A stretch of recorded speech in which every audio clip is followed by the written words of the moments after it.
Hey guys, it's Mitch. How's it going? Well, we spent quite a bit of time looking at some Walt Simonson comics, particularly over the last little while. We started way back looking at Cyberforce number 0. We did Star Slammers number 1, the Bravura title, not too long ago. And we even checked out one of his old Uncanny X-Men comics. And in addition to those, we also looked at every issue of the Fantastic Four that Walt wrote and drew.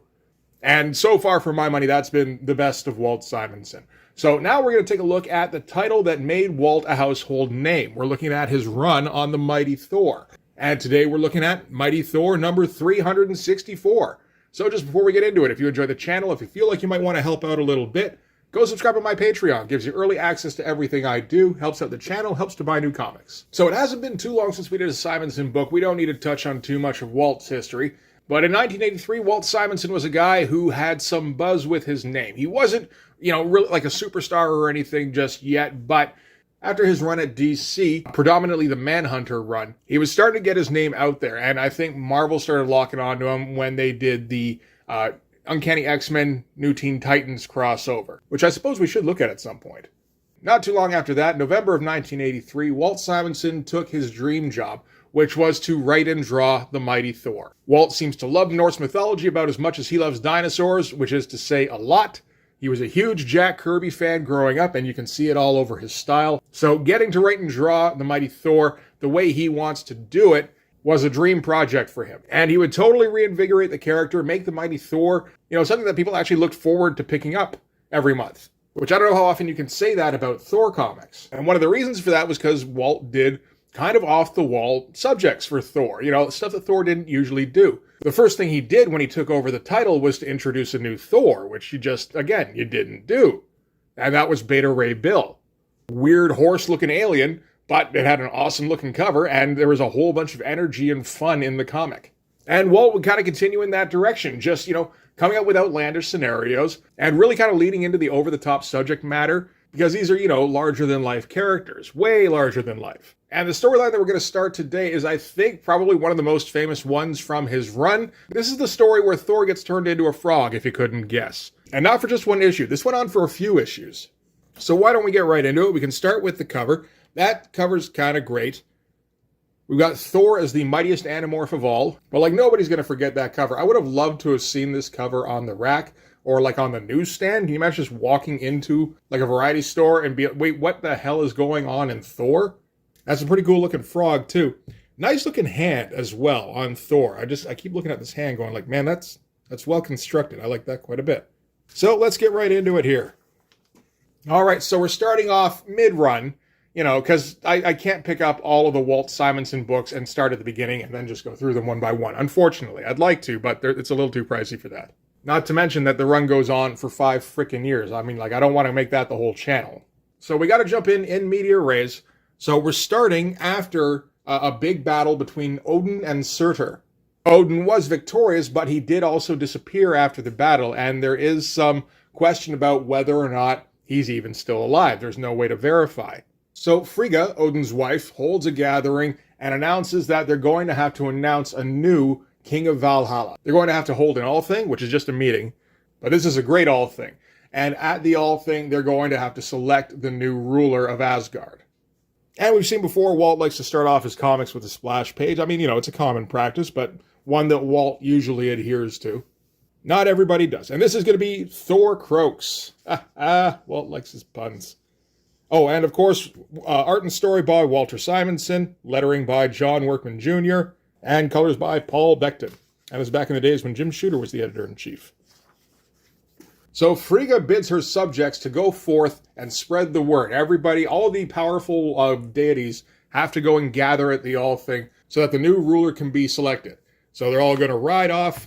Fun-looking shot. After the meeting, Frigga and Heimdall and the Warriors 3 are just kind of, letting everything settle. Frigga's a little weirded out of the fact that they're going to have to try to replace Odin, for one thing. Also weirded out by the fact that Thor never showed up for this. And they have no idea why. Nobody's seen him either. Last anybody saw, he went down to Earth, as, he would often do.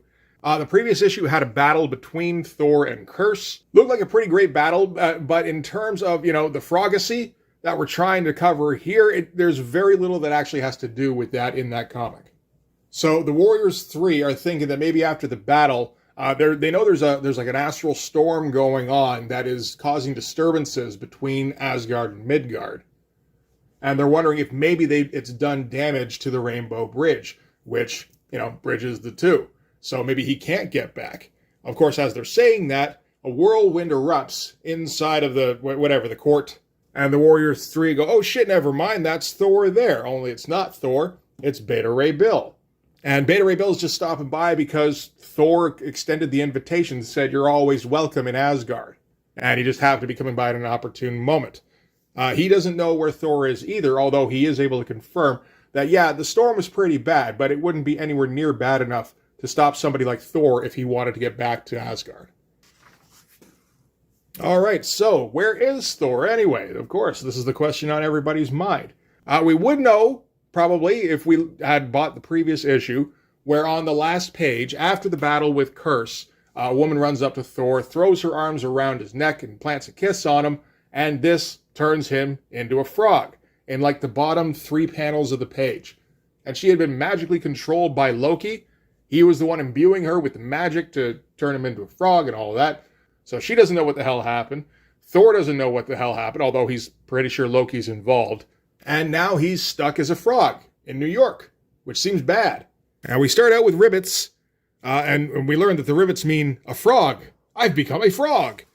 And then we get a helpful little describer here saying, this and subsequent dialogue among the animals is translated from the vernacular into English for the benefit of those to whom the language of the beasts is a closed book. So, okay, good to know. So yeah, here's our Thor, just regular ass frog. Well, not quite regular. I mean, he's quite a bit larger than your average frog. And he figures this is because he was wearing his belt of strength when he was transformed. This makes him more powerful than your average frog. Not like person powerful or anything. Like maybe like cat powerful. So Thor leaps away from his chariot, which is of course drawn by a ram or a goat, one of those. And if I remember correctly, the ram with the chariot is parked in an alley. So he's going to hop out into foot traffic and then just kind of find a nook for a second while he situates himself. So his first instinct is to go to the Avengers because, of course, he's in the Avengers and he's got a problem naturally. Somebody there will figure out how to fix it. Or at least, he'll have somebody there he can communicate with, or they can maybe kind of keep him safe, that kind of thing. But turns out the Avengers are not home right now. The only people home are Jarvis and Franklin Richards. So I guess Jarvis is babysitting or something. But Thor leaps in, he goes through the laser bars, he goes through the windows, and lands in the kitchen. So he's, we're getting to see Thor problem solving here. So what he's going to do, he's going to boot over a tub of sugar and try to write in it. I'm pretty sure he's saying, help, I'm Thor. But when Jarvis comes in, all he sees is a frog in the kitchen, and he gets all, like offended. It's like, man, this is my kitchen. Franklin's paying attention because, Franklin's super smart and shit. And he's trying to tell Jarvis that, wait, that frog is writing shit in the sugar that spilled on the floor. Jarvis doesn't believe it and sweeps the frog out the door. Interesting shot here with way forced perspective.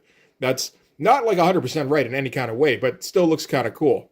But yeah, Thor gets swept outside into the alley behind Avengers Mansion. So I guess there's an alley behind there now. So now Thor has to come up with a new solution because Jarvis obviously isn't going to allow him back in the kitchen. He's going to boot him out as soon as he sees him.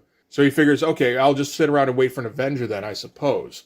While he's waiting, a rat comes up behind him, but before it can attack him, Thor leaps out into traffic here, almost gets run over, manages to make it to the other side of the street, and the rat follows him over. Thor's first instinct, as a frog, is to try and escape, and then he says, wait, I may be only a frog, but still I am the warrior son of Odin. Still I am Thor. And Thor does not run from his enemies. He fights them. And so now we're going to get the battle of Thor the Frog versus a rat here as he, puffs up his chest and then starts, stomping the hell out of this rat. So we're going to get, a fun little action scene of a frog kicking the living shit out of a rat here. Rat goes running off, and Thor says, thus the foes of Thor are always vanquished, with my many kicks to the head and abdomen. So, quickly acclimating to his frog body, I suppose. Now we're going to cut to that alley where the chariot was parked as a drunk wanders down the alley there. Seems to have fallen on hard times. It looks like his girl is maybe seeing somebody else, so he's drowning his sorrows. And he runs headlong into the ram that pulls the chariot. We get kind of a fun shot here of just the whole thing in profile, so a comedy shot. I believe the ram is hidden by like an invisibility spell until you basically run into it, so that's kind of what happened there. And the drunk goes running away, but I guess we're just kind of establishing that the goat and the chariot and all that are still there, and they're just going to wait there for Thor. Meanwhile, back with Thor, who's musing over his confrontation with the rat, thinking, okay, a frog shouldn't have been able to pummel a rat like that, so obviously I've got more power in me than just a regular frog. But before he can think about what to do with that, he gets called aside by another frog. So we're really just getting, like, the adventures of a frog. Like, this feels like a weird fable of some kind. Which is, I mean, it's good. Because, I mean, how boring would it be to just have Thor fighting shit endlessly? I kind of like this, where Thor's, like, got to solve his frog problem. And he's going to have other problems thrust upon him, even in this frog body. So, anyway, this is Puddle Gulp.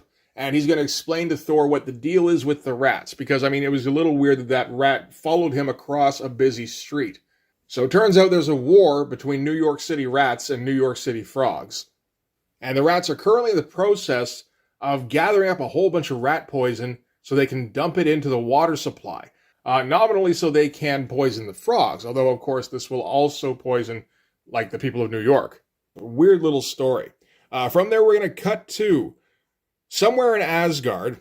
This would have been in the wake of the battle between Odin and Surtur. So this is Surtur's sword, which is, of course, enormous. We've got these three little kids here who are referenced in the book as the nephews of Heimdall. I'm not sure whose sons they would actually be, but so they've stumbled upon this, and there's something going on with this massive sword. Like, these are the kids right here, and they're, you know, in the foreground, swords in the background, and it's still, like, ridiculously larger than any of them.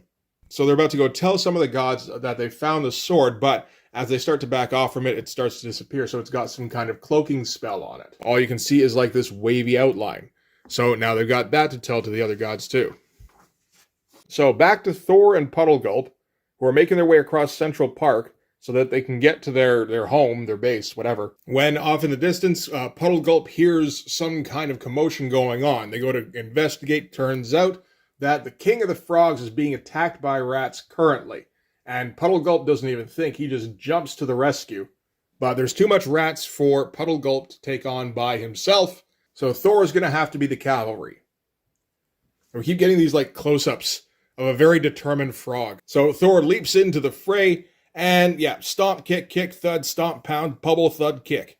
John Workman doing his fun, kind of goofy lettering. But another one of those rat-frog action scenes. And in the wake of the attack, the king has been mortally wounded. I think all of his guard appear to be dead. Puddle Gulp tells him about how Thor came to the rescue and was able to fight off all the rats, but he's going to have to be on his way soon. And the king convinces Puddle Gulp that he has to convince Thor to stick around and help them with the war on the rats. Like, we're getting so much frog time in this. This comic's crazy. But I like it, because this is like the kind of shit that gods pulled on each other in Norse mythology. Like, you can totally see Loki turning Thor into a frog in the sagas. And Walt's just, like, all the fighting and the, you know, like, the god politics and everything. It's fun for a little while, but I need to break this up every once in a while. So we're going to have the adventures of a frog for a couple of issues, and it's going to lead to some absolutely ridiculous shit, like 2 issues from now. So, Thor and Puddle Gulp make their way back to the frog headquarters. They have the unenviable task of informing them that the king is dead. Puddle Gulp himself has to tell the beautiful Princess Greensong that her father is gone. And Bug-Eye, who's like the evil advisor character, is going to stir up some shit. He's going to blame Puddle Gulp for not saving the king. Puddle Gulp explains how him and Thor got there just too late for the rat attack. But Thor fought them all off. But now he's going to have to go soon. So Bug-Eye fixes on that. Goes, aha! So now you're abandoning us. But after Puddle Gulp explains the rat's plan of poisoning the reservoir, Thor decrees that he will indeed help the frogs. He says, "Frogs of the reservoir, heed my words. Lives are precious to me no matter how humble they may be, and if I can, I will save the lives of those who have shown me sanctuary." And we get, like this shot of like a sermon here with Thor, commanding all of their attention, all reaching out and shit. I wonder what Walt's editor thought of this. Because we're a couple of years into Walt's run now. I got to imagine circulation has picked up a fair bit. And they're just kind of willing to like roll with whatever Walt kind of wants to do. I mean, kudos to the editor, I guess, for going along with it, because this story it's weird, but it's a nice change from the usual comic stuff. So Thor is going to go off in search of a way to deal with the rat problem. There's too many rats for him to just, go and confront them, because, I mean, we're talking about a large amount of the rats in New York City by the sound of it, which is probably a shit ton of rats, which, like, Thor in regular form might have difficulty with. But Puddle Gulp was also telling Thor about this tunnel that's in Central Park that everybody tries to avoid now. Some frogs have gone into it, they've all disappeared. Rats have gone into it as well, they don't come back. There's supposition that there may be dragons down there, and Thor, has heard stories about what goes on underground in New York, and he's like, I think I have an idea of what these dragons might be. So we're getting like classic Thor-type fantasy stories. It's just everybody's frogs and rats. So on his way down to the tunnels, Thor stumbles upon some rats and leaps into action. We don't need to see all the kicking. We've seen like 2 separate instances of frogs kicking rats in the face. And while it is funny, I mean, you don't need to overload your comic with that. Okay, so we're going to need to take a break from the frogs for a minute. There's been an awful lot of frog talk going on. We need to get back to the All thing, where we're supposed to decide who's going to be the heir to Odin. All the gods assemble here. It's a big to-do. I like how much work Walt is putting into these pages. Because he's having to write and pencil and ink on a monthly schedule. I mean, he wouldn't do all of the art on Thor. A lot of the time, he'd just do the writing, and Sal Buscema would take over as the artist. But then, Walt would take over for some storylines. And he's not rushing any of these pages, really. Like he's sticking to some compositions that just he knows will work, where he's not really trying to come up with anything new and innovative most of the time. But, he's not getting scribbly or anything, and I mean, that can happen when you're trying to go super fast. All right, so we open the proceedings at the All thing. Frigga announces that, they're all there to pick a successor for Odin. Loki shows up, and he's going to make a case for somebody called the Grand Thane. So I don't know what's going on between Loki and the Grand Thane, but there aren't actually going to be a whole lot of people putting forth their name as somebody who can be a lawgiver. So you get the feeling that this is some kind of puppet that Loki's trying to set up. Meanwhile, the kids that were all out investigating Surtur's sword earlier have arrived at the All thing. They find their Uncle Heimdall, and they inform him about what they found in the desert. He takes a look because he's like all-seeing, right?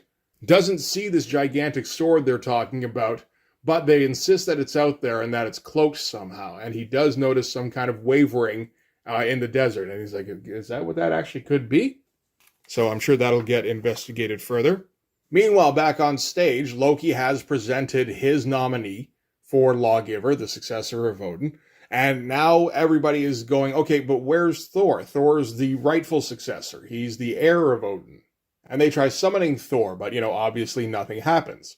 Loki's pretty pleased with himself, and they're about to announce the Grand Thane as the next lawgiver when all of a sudden, Thor seems to appear. And Loki's more than a little surprised. And that's kind of where we're going to leave that. That's going to be a cliffhanger for the rest of this issue. Meanwhile, back down in the sewers, Thor seems to have killed all the rats that he came across. I guess nobody's really going to miss them too much. And he's dragging them further underground into the sewers, just kind of pulling them by their tails in his mouth and leaving one every few feet as like breadcrumbs. Until he finally reaches a point in the sewers that he was looking for, where he finds a whole bunch of alligators, because naturally, and sitting in the middle of all of them is some dude with a pipe who is not being attacked by anything, so he's got like a Pied Piper kind of thing going on. He notices the frog coming in, dragging rats by their tails, and decides he needs to take a closer look. So before Thor can get away, he blows on his pipe again. Thor leaps towards him, right towards the mouths of the alligators. And that's where this issue is going to cut off. So we've got a few things to pick up in the next issue here, but that's going to do it for Mighty Thor number 364. That's a really goofy issue. I don't know if there's enough there to make it like a classic issue on its own, but the whole purpose of the issue is to basically get you used to the idea, okay, this frog here is Thor.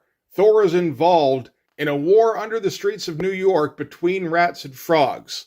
This is life or death shit, and we're setting up stuff for the next issue, which is kind of the point. So like this is all just kind of setting the stage and getting you used to a silly premise. Next issue, we've got a whole bunch of stuff to elaborate on.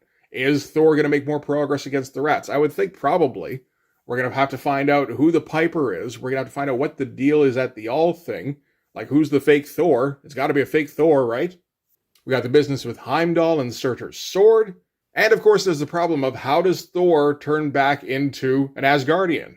And we've got 2 more issues to wrap this up. So Walt's going to have to move kind of fast, but he's still filling all of these pages pretty well. So next issue, we're going to have to ratchet up the tension and elaborate on all these plot threads.